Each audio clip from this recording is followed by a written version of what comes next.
What if the most ambitious construction project in human history isn't being led by a government agency or a seasoned tycoon, but by a 22-year-old who just finished his degree? For the better part of a century, the idea of a lunar hotel existed only in the peripheral vision of the public, relegated to the pages of sci-fi novels or the visionary, yet seemingly impossible sets of films like 2001, A Space Odyssey. We've been conditioned to view space as a place for scientific research and flags, not for hospitality. But that line between a fictional future and a commercial reality is currently being erased. Skylar Chan, a recent Berkeley graduate and founder of Galactic Resources Utilization, has just released a roadmap to 2032 that echoes the aggressive timelines of Elon Musk. Chan's vision goes beyond a simple visit. He's predicting a future where billions of humans are born on the Moon and Mars, and he's positioning his company to build the infrastructure that makes that interplanetary norm possible. While the physics of the project are being debated in labs, the financial reality is already here. Chan is already accepting capital from investors and deposits from people brave, or perhaps wealthy, enough to be the first to check in. The engineering is being fast-tracked and the capital is flowing. But as we look closer at the logistics of Chan's company, Galactic Resources Utilization, we have to ask, is this the next leap for our species, or a high-stakes pipe dream that's one technical failure away from a total collapse? But as the first inflatable prototype versions of these hotels are prepared for testing, a chilling question remains. Is this the Promethean moment for our species, or a multi-million-dollar pipe dream destined to vanish into the vacuum of space? To understand the sheer audacity of building a hotel on the Moon, we first have to look at how the concept of leaving Earth has shifted from a fictional trope to a commercial sector. For decades, the idea of a lunar resort was the exclusive property of Hollywood. We saw it in the high-tech habitats of The Martian or the sprawling sets of Star Wars, visions of a future where space travel was as mundane as a cross-continental flight. In reality, the progress was far slower. The modern era of space tourism actually began in 2001, when American businessman Dennis Tito paid the Russian space program $20 million for a seat on a Soyuz mission to the International Space Station. For the next decade, he remained a rare anomaly, an ultra-wealthy pioneer in a field still dominated by government agencies and scientific research. The real revolution arrived in the 2000s. The development of reusable rocket technology, pioneered by SpaceX, fundamentally changed the economics of orbit. By making the bus to space reusable rather than disposable, the barriers to entry for the private sector began to crumble. This progress has led us to the celebrity-driven missions we see today. In 2021, William Shatner reached the edge of space on a Blue Origin ship, returning with a profound sense of awe and sadness at the fragility of our atmosphere. More recently, in 2025, Katy Perry's flight on Blue Origin crossed the Kármán line, the internationally recognized boundary of space approximately 50 miles above Earth, further normalizing the idea of space as a destination for the public. However, there is a massive gap between what these celebrities experienced and what Skylar Chan is proposing. Current space tourism offers about 10 to 15 minutes of flight and a few minutes of weightlessness. It is essentially a high-altitude thrill ride. Chan's company, Galactic Resources Utilization, is aiming for something far more permanent. He isn't selling a 10-minute hop, he is selling a stay. But while the 2020s normalized the idea of space travel, the 2030s will have to solve the survival logistics. Taking people to the Moon isn't just about fuel, it is about sustaining life in an environment that is fundamentally hostile. The Moon Hotel has not accepted a guest yet, but the company is already accepting significant amounts of capital. It raises a polarizing question. Are we seeing the birth of an interplanetary norm where humans live on the Moon and Mars by the 2060s? Or is this a massive pipe dream fueled by the fear of missing out among the billionaire class? Building a hotel on the lunar surface is one thing. Keeping the guests alive inside it is another matter entirely. The Moon is perhaps the most hostile environment humanity has ever attempted to inhabit. Without an atmosphere to regulate temperature, the surface swings between violent extremes. In direct sunlight, temperatures can soar to 260 degrees Fahrenheit. Once the sun goes down, that figure plummets to minus 280 degrees Fahrenheit. Beyond the thermal challenges, there is the constant threat of radiation. On Earth, our atmosphere and magnetic field act as a shield. On the Moon, there is no protection from solar flares or cosmic rays. For Galactic Resources Utilization to succeed, their structures must function as high-tech fortresses, providing absolute shielding at all times. The proposed solution involves an Environmental Control and Life Support System, or ECLSS, the same category of technology used on the International Space Station. This system creates a pressurized, Earth-like habitat inside a sealed pod, meticulously managing air distribution, humidity, and internal pressure. History has shown that humans can survive these conditions. The Apollo astronauts stayed on the surface for several days using 1960s technology. However, maintaining a research station is fundamentally different from operating a luxury resort. Then there is the issue of mobility.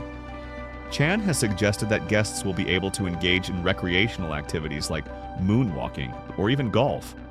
But the equipment required for a simple stroll is where the financial reality of the project begins to look difficult to manage.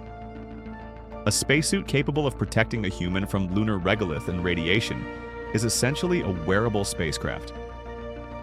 For perspective, the modern suits being developed by Axiom Space for NASA's upcoming Artemis missions are estimated to cost over $200 million each.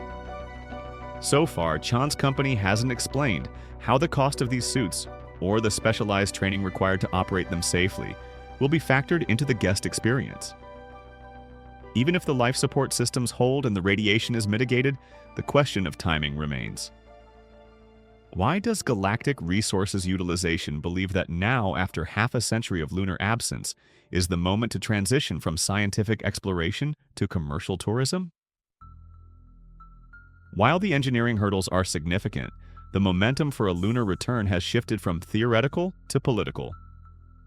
In December 2025, a new executive order titled Ensuring American Space Superiority was signed, effectively turning the Moon from a research subject into a national priority.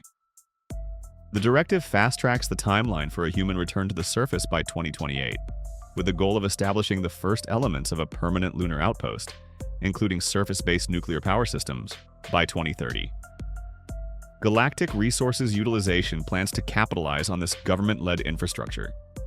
Their roadmap begins in 2029 with a test mission to deploy a small-scale version of their inflatable habitat. If that proves successful, a significantly larger mission is scheduled for 2031. For this phase, the company intends to position the structure near a lunar pit. These deep geological depressions are a strategic choice. Data suggests that these pits may maintain much more stable temperatures than the open surface, potentially providing a more hospitable environment for a pressurized hotel. The initial versions of these hotels will be inflatable with a projected lifespan of roughly 10 years before they require major repair or replacement. However, the company's long-term strategy involves moving away from Earth-shipped materials. By 2032, they plan to transition to version 2, which utilizes local moonrock or regolith. The plan involves using autonomous 3D printing technology to bake this regolith into moon bricks. Building with local stone would provide far superior protection against radiation and micrometeorites compared to fabric walls.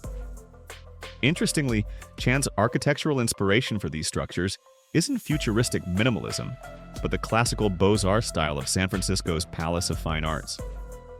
The goal is to build a permanent monument rather than a temporary outpost, but proving that 3D printing can function reliably in a vacuum with 1/6 gravity is a massive technical hurdle that has yet to be cleared. Even if the masonry is possible, the question of the guest experience remains. How many people can this infrastructure actually hold? And what does the bill look like at the end of the stay? While a lunar hotel may sound like a stretch, it is only the first stage of a much larger plan. Elon Musk's SpaceX is already aiming for a self-sustaining city of 1 million people on Mars by the 2060s. This vision hinges on the success of Starship, a fully reusable, heavy-lift vehicle designed for mass transit across the void. However, Mars presents biological and technical hurdles far beyond those of the Moon. With 95% carbon dioxide and an atmosphere 100 times thinner than Earth's, Mars is fundamentally hostile. Stepping outside without a pressure suit would be fatal, as the low pressure would cause gases in the bloodstream to expand. The logistics of long-term settlement are even more complex. To grow food, colonists would need to remove toxic perchlorate from the soil. Furthermore, the impact of Martian gravity, just 38% of Earth's, on human development is still unknown. Preliminary research suggests low gravity could cause significant skeletal issues for mothers and developmental delays in children. Finally, there is the isolation. A round-trip mission can last up to 3 years due to planetary alignment. For a million-person colony to survive, spaceflight must transition from a rare feat to a routine service. Despite these challenges, entrepreneurs like Musk and Chan are betting that the next few decades will turn space from a place we watch on screens into a place we actually live. Whether these plans represent a historic leap for our species or a high-priced pipe dream remains the subject of intense debate. Skylar Chan and Elon Musk are essentially betting on a future that requires every piece of a massive puzzle, from autonomous 3D printed masonry to interplanetary transit, to fall perfectly into place within a remarkably short window of time. The hotel on the moon hasn't accepted a single guest, yet the capital is already being collected. This highlights a recurring theme in the modern space race: the presence of individuals who are willing to invest vast fortunes into an unproven and inherently dangerous frontier. But the central question persists. Can we realistically establish a self-sustaining civilization on the Red Planet by the 2000s and 60s without a catastrophic failure? It leaves us with a polarizing choice of perspectives. Are figures like Chan and Musk madmen for suggesting we can build cities on other worlds? Or are they the necessary visionaries pushing humanity past its terrestrial limits? History tends to favor the bold, but the physics of the vacuum are unforgiving, and the margin for error is non-existent. We want to hear your perspective on this. Is a $10 million lunar vacation a visionary step toward the stars? Or is it a luxury gamble destined to fail? Let us know your thoughts in the comments below. If you found this breakdown of the business of the final frontier insightful, make sure to subscribe to CEO Philosophy for more stories on the people and projects shaping the future of global industry.